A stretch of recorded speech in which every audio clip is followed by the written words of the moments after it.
Thank you. Let's give Representative Keith McCall another hand. He did a great job.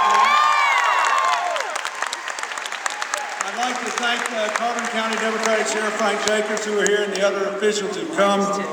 I want to thank the people from the school district and from your school. And I want to thank the band. Let's give the band a hand.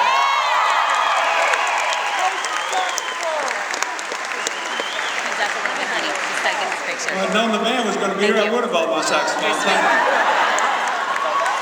I want to thank Representative Kendrick Meek from Miami, Florida, who spoke earlier.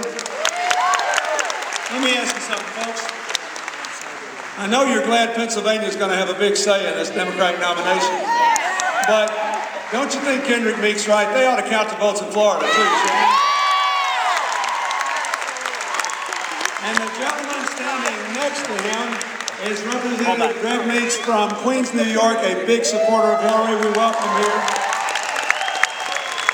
These guys have gone all across the country with me campaigning for Hillary, and I am very grateful to them. We've been together ever since South Carolina. We've been up and down and up again, and now they're riding it up. I want to thank the people here for giving me a chance to come. You know, first person who told me I should come to Jim Thorpe is the governor. Ed Rendell said,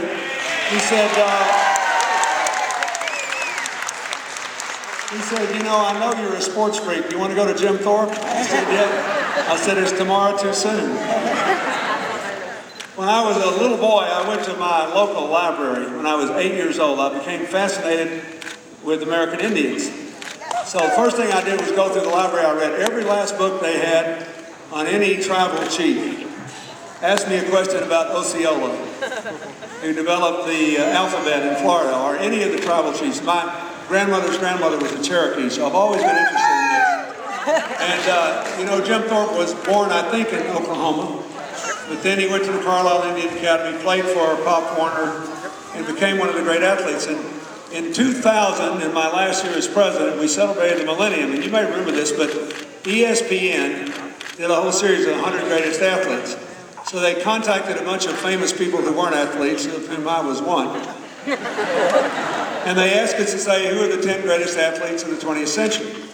So I made my list. And after it was over, I was told there were two things unique about my list. One